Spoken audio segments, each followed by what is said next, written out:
क्या होता अगर आप इंडिया की जगह नॉर्थ कोरिया में जन्मे होते? तो ज्यादातर चांस तो ये है कि आप जिंदा ही ना होते, क्योंकि इंडिया में जीना 100% सेफ है नॉर्थ कोरिया के मुकाबले। फांसी की सजा आपको मिनटों में सुना दी जाएगी, और वो भी ऐसे क्राइम के लिए जो रियल में कोई क्राइम है ही नहीं। दुनिया के सबसे क्रूर डिक्टेटर किंग जोंग उन से पूरी दुनिया डरती है। अमेरिकन मूवी देखना, के पॉप के सॉन्ग सुनना, और गलती से अगर आपके हाथ से किंग जोंग उनका फोटो फट गया तो आपको कोई भी नहीं बचा सकता मौत से। इस देश में 100% लिटरेसी रेट है, यानी कि यहाँ का एक भी आदमी अनएजुकेटेड नहीं है। फिर भी ये देश आज भूखमरी से गुजर रहा है। 5 करोड़ से भी ज्यादा आबादी वाले इस देश में 2016 में 31,000 से ज्यादा लोगों ने भागकर साउथ कोरिया जाने की कोशिश की थी, और यही आंकड़ा 2020 में 33,000 तक पहुंच गया था। अगर आप नॉर्थ कोरिया को धरती का नर्क कहे तो इसमें कुछ भी गलत नहीं है। इसीलिए चलिए आज डिक्टेटरशिप के मीनिंग को समझने के लिए चलते हैं नॉर्थ कोरिया।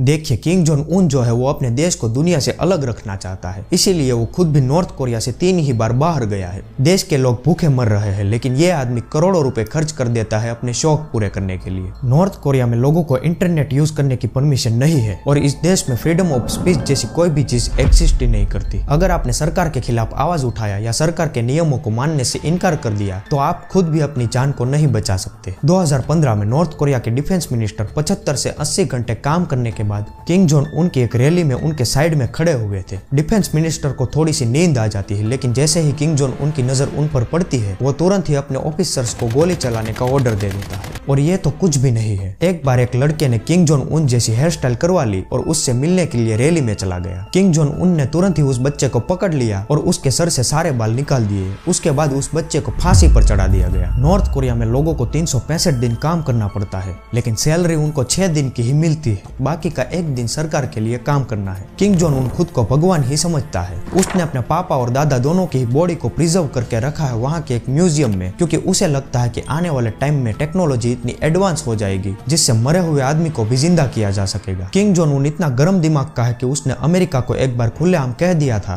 कि याद रखना, न्यूक्लियर बटन तो मेरे टेबल पर ही पड़ा रहता है। 미국은 결코 나와 우리 국가를 상대로 전쟁을 걸어오지 못합니다. 미국 본토 전역이 우리의 핵 타격 사정권 안에 있으며 핵 단추가 내 사무실 책상 위에 항상 놓여 있다는 것. नॉर्थ कोरिया का डिक्टेटर हर साल $620 मिलियन न्यूक्लियर प्रोग्राम में खर्च करता है। किंग जोंग उन ने अपने ही बड़े भाई का मर्डर करवा दिया था, जिसका नाम था किंग जोंग नाम। उसकी गलती ये थी कि वो हमेशा नॉर्थ कोरिया में हो रहे जुल्म के बारे में आवाज उठाता था, लेकिन वो खुद चाइना में रहता था और किंग जोंग उनको लगता था कि वो अमेरिका से मिला हुआ है, इसीलिए वो अपने ही भाई का मर्डर करवा देता है। टूरिस्ट अगर नॉर्थ कोरिया में किसी हाफ कंस्ट्रक्टेड बिल्डिंग का फोटो लेते हैं तो उनको 100 साल की सजा सुनाई जाती है। नॉर्थ कोरिया इतना बेकार देश है कि आज के टाइम पे वहाँ पे एक भी टूरिस्ट जाना पसंद नहीं करता। क्या आप ऐसे देश में जाना पसंद करेंगे? कमेंट करके जरूर बताएं। और अगर आप ये जानना चाहते हैं कि गुजरात में टोबैको कैसे लोगों को मार रहा है तो इस वीडियो को जरूर देखें।